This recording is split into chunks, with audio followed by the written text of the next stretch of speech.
Unit number 6 है, इसका paragraph number 2 है और थोड़ा वो लेंथी है आज, तो उसके मीनिंग्स भी ज़्यादा हैं और उसकी ट्रांसलेशन भी ज़्यादा है। तो ज़रा देखिए जी वो कौन सी है और उस पर क्या बात होती है जी।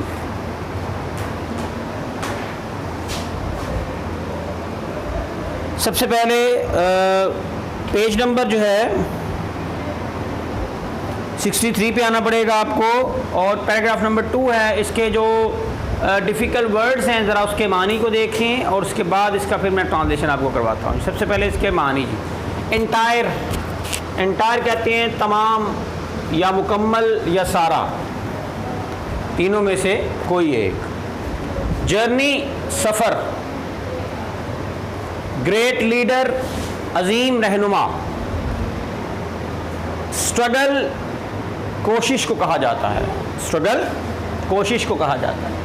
सेपरेट, अलग या अलहदा, इसको सेपरेट कहा जाता है।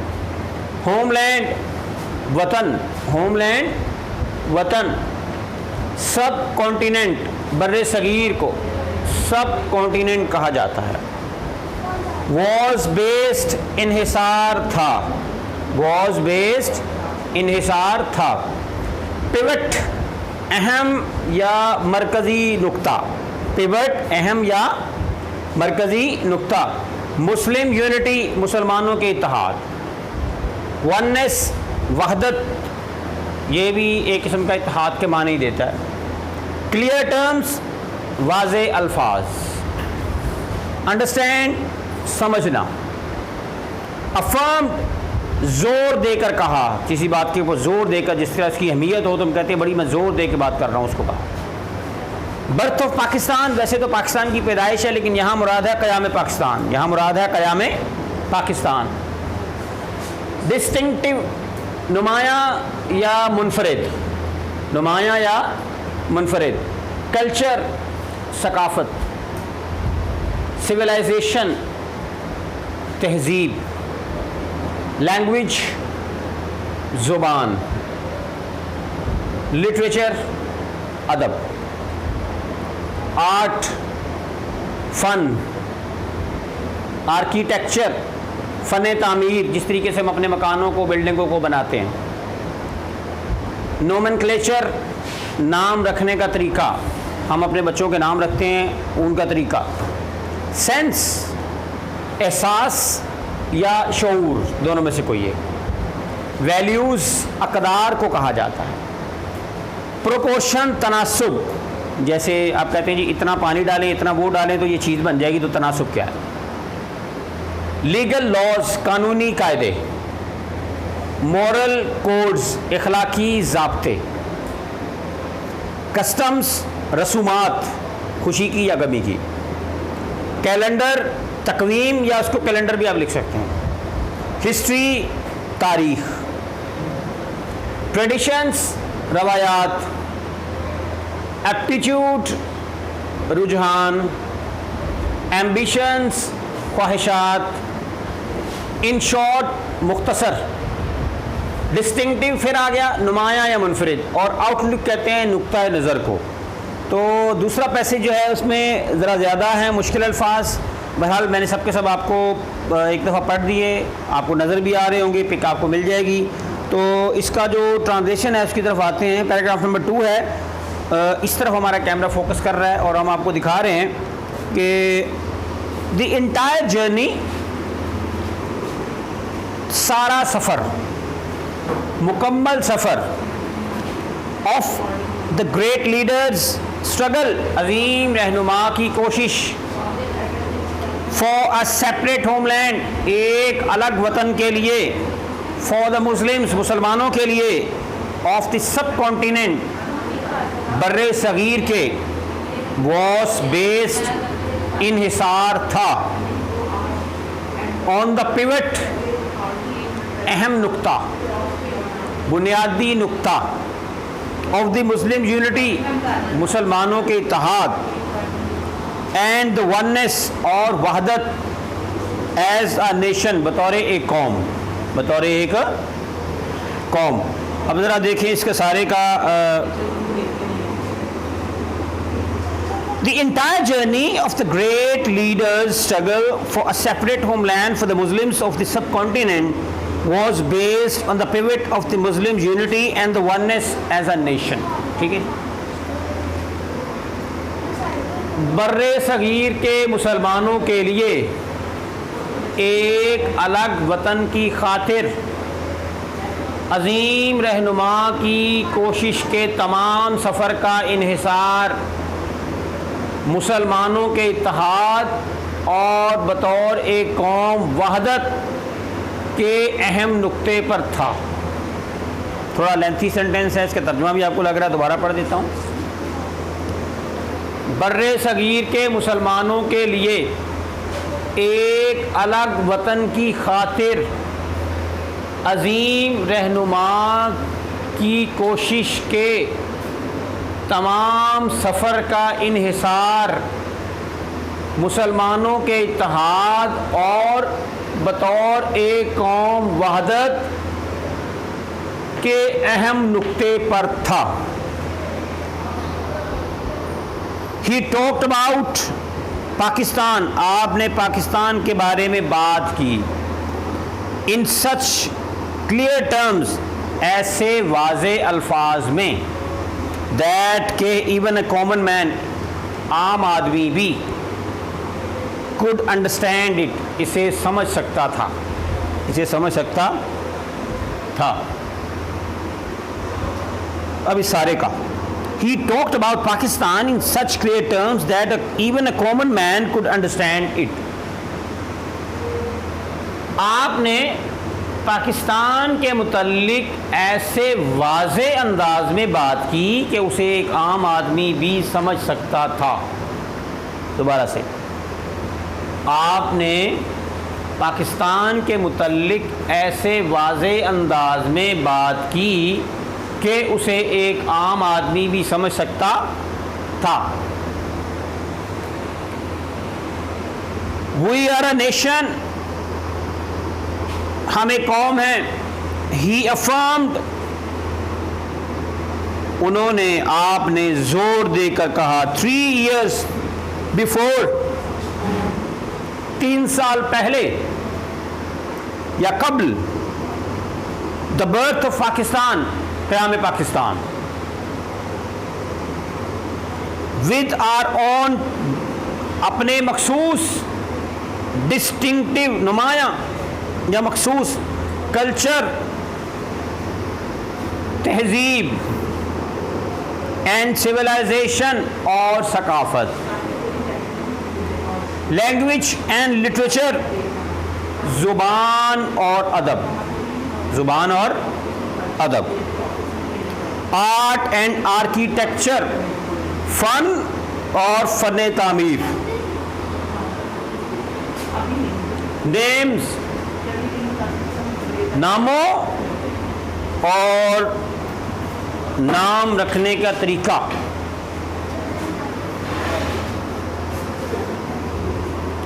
सेंस ऑफ वैल्यूज़, अक़दार का शऊर, एंड प्रोपोर्शन और तनासुब, लीगल लॉज, कानूनी कायदे, मॉरल कोड्स, इखलाकी ज़ाब्ते, कस्टम्स, रसूमात, कैलेंडर, तकवीम या कैलेंडर भी इसे कह सकते हैं, हिस्ट्री, तारीख,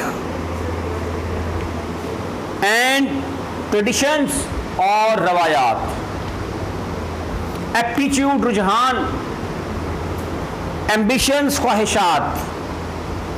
इन short, we have our own distinctive, हमारा अपना मखसूस आउटलुक, नुक्ता नज़र है ऑफ लाइफ, ज़िंदगी का। अब देखिए, सारे का हमें इकट्ठा तर्जुमा करना है। अब इस सारे को देखें। We are a nation, he affirmed 3 years before the birth of Pakistan, with our own distinctive culture and civilization, language and literature, art and architecture, names and nomenclature, sense of values and proportion, legal laws and moral codes, customs and calendar, history and traditions, aptitude and ambitions, in short we have our own distinctive outlook of life. अब इस सारे का तर्जुमा, क़याम पाकिस्तान से 3 साल कबल, आप यहाँ पहले भी लगा सकते हैं, आपने जोर देकर फरमाया, आपने जोर देकर फरमाया, अब यहाँ से आपने इसको इन्वर्टेड कॉमास में लिखना है, हम अपनी मखसूस तहजीब व सकाफ़त, कौमा, ज़ुबान और अदब, कौमा, फ़न और फ़न तामीर, कौमा, नामों और नाम रखने का तरीका, कौमा, इक़दार का शऊर और तनासुब, कौमा, कानूनी कायदों और इखलाकी ज़ाब्तों, उसके बाद कौमा, रसूमात और तकवीम या कैलेंडर भी आप लिख सकते हैं, कौमा, तारीख़ और रवायात, कौमा, फितरी रुझान और ख्वाहिशात के लिहाज से एक कौम है। अब ये देखिए सारा इतना लेंथी तर्जुमा इसका हो गया। मुख्तसर ये कि ज़िंदगी के मुतल्लिक हमारा अपना मखसूस नुक्ता-ए नज़र है। तो मैं इसको दोबारा से एक दफ़ा पढ़ने लगा हूँ आहिस्ता आहिस्ता, तो आप इसको समझ लीजिएगा। क़याम पाकिस्तान से 3 साल कबल, या आप पहले भी लिख सकते हैं, आपने जोर देकर फरमाया। अब क्या फरमाया? हम अपनी मखसूस यानी ख़ास तहजीब व सकाफ़त, ज़ुबान और अदब, फ़न और फ़न तामीर, नामों और नाम रखने का तरीका, इक़दार का शऊर और तनासुब, कानूनी कायदों और इखलाकी ज़ाब्तों, रसूमात और तकवीम, तारीख़ और रवायात, फितरी रुझान और ख्वाहिशात के लिहाज से एक कौम है। मुख्तसर ये कि ज़िंदगी के मुतल्लिक हमारा अपना मखसूस नुक्ता-ए नज़र है। तो बेटा जी दूसरा पैरा, जिसके अल्फाज मैंने थोड़े ज़्यादा थे, मुश्किल भी है, ये हमने आज मुकम्मल कर लिया। इसके अंदर एक क्वेश्चन है, वो मैं इंशाल्लाह कल करवाऊँगा। एक तो थोड़ा वाइट बोर्ड पे जगह नहीं है, दूसरा काम बढ़ जाएगा आपका। तो अभी तफ़हीम इबारत जो है, कॉम्प्रीहेंशन का नेक्स्ट पैसेज जो है वो हम पढ़ेंगे, और उसके क्वेश्चन आंसर फिर आपको मैं बताऊँगा। ज़रा आपको आना पड़ेगा, बोर्ड की जो किताब है उसके पेज नंबर 40 के ऊपर। मेरे पास जो किताब है उसका पेज नंबर 40 है, आपके पास जो किताब हो सकती है उसका पेज एक आध आगे पीछे हो सकता है, लेकिन ये एक्सरसाइज नंबर 6 है। तो 6 आपको जहाँ भी मिले, 40 पे, 41 पे आप उसको देख लें। सम आंट्स, कुछ चींटियाँ, ये जो कीड़े चींटियाँ होती हैं, छोटे छोटे कीड़े, आर सोशल इंसेक्ट्स, मुआशरती कीड़े होते हैं, हशरात भी आप इसे कह सकते हैं। इट मीन्स, इसका ये मतलब है that the live in societies, वो ग्रोहों की सूरत में रहते हैं, कोऑपरेट विद वन अनदर, एक दूसरे से ताउन करते हैं, and do only the work assigned to them, और जो काम उनके ज़िम्मे लगाया जाए सिर्फ वही करते हैं। They go out in search of food, वो खुराक की तलाश में बाहर जाते हैं या जाती हैं, चींटियाँ भी आप अगर इसको समझें। इन एन ऑर्डरली फैशन, एक तरतीब वाले अंदाज में, marching in lines and columns like soldiers, सिपाहियों की तरह वो कतारों में जो है चलते हुए क्या करती हैं, खुराक की तलाश में बाहर जाती हैं। Different groups of social ants have different jobs to do, ये जो मुआशरती हशरात हैं इन्होंने अपने ज़िम्मे मुख्तलिफ़ किस्म के काम लगाए हुए हैं। They manage there affairs through division of labour, वो काम की तकसीम के लिहाज से अपने मामलात को का इंतज़ाम करते हैं, यानी हर अपने अपने काम बांटे हुए हैं जिससे उनके काम सारे चलते हैं। Some ants guard and protect their community, कुछ चींटियाँ होती हैं अपनी वो जो घर होता है उसकी हिफाजत करती हैं, कोई और जानवर या इंसेक्ट आके इसको नुकसान ना पहुंचा दे। They fight the other insects who attack them और रेड देयर कॉलोनी, वो दूसरे जानवरों के साथ जंग करती हैं जो उनके ऊपर हमला करते हैं या अचानक से उनको नुकसान पहुंचाने की कोशिश करती हैं, उनके साथ लड़ते हैं जी। They are called soldier ants, वो सिपाही चूंटियाँ कहलाती हैं, वो लड़ने वाली चूंटियाँ होती हैं। अनदर ग्रुप, एक और ग्रोह है, gathers food for the whole community, वो सारे जो ग्रोह होता है उसके लिए क्या करता है, खुराक इकट्ठी करता है। आपको नहीं देखा होगा अक्सर चूंटियाँ खुराक की तलाश में फिरती होती हैं, जहाँ भी उनको कोई चीज़ नजर आ जाए मीठी या खाने पीने वाली, फ़ौरन से पहले वहाँ जमा हो जाती है। The social ants have not learn this division of labour, ग्रोही चूंटियों ने मुआशरती चूंटियों में जो मिलकर चूंटियाँ रहती हैं उन्होंने तकसीम के इस उसूल को सीखा नहीं है। दे हैव इनहेरिटेड इट, उन्हें ये विरसे में मिला है। अब आप देखें इसका मतलब ये है कि कुछ परिंदे या जानवर उनकी जो हैबिट्स होती हैं वो अपनी नस्ल में इसी तरह कन्वर्ट हो जाती हैं। मिसाल के तौर पर चिड़िया के बच्चे ने बड़े होने के बाद चिड़िया जैसी आवाज़ निकालनी है, कौवे के बच्चे ने कौवे जैसी आवाज़ निकालनी है, तोते के बच्चे ने तोते जैसी आवाज़ निकालनी है, शहद की मक्खी का जो बच्चा होगा उसने बड़े होकर शहद के डिब्बे ही बनाने हैं, खाने ही बनाने हैं। तो ये उनकी जीन्स में शामिल है कि उन्होंने ये काम करना है। तो इस तरीके से करके हमने एक आसान सा पैरा पढ़ा चींटियों के मुतल्लिक और ख़ास तौर पे सोशल आंट्स के बारे में। तो ज़रा देखिएगे उनके सवालात क्या हैं जी। What do we mean by social insects, कहता है मुआशरती जो हशरात हैं उनसे क्या मुराद है। अब सुन लें, the insects that live in societies and cooperate with one another are called social insects. जितनी बात उसने करनी है हमने उतना ही जवाब देना है। वो तमाम हशरात जो मुआशरे ग्रोहों की सूरत में रहते हैं और एक दूसरे के साथ ताउन करते हैं उनको सोशल इंसेक्ट्स कहा जाता है। दोबारा से, the insects that live in societies and cooperate with one another are called social insects. पहले सवाल का जवाब हो गया जी।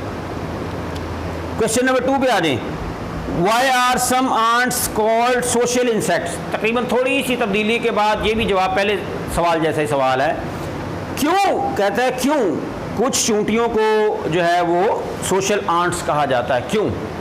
Some ants are called social ants, कुछ चूंटियों को मुआशरती या ग्रोही चूंटियाँ कहा जाता है because they live in societies and cooperate with one another, वो मिलकर रहती हैं और एक दूसरे के साथ ताउन करती हैं। नंबर 3 पे आ रहे हैं, how do the ants cooperate with one another, चींटियाँ एक दूसरे से कैसे ताउन करती हैं?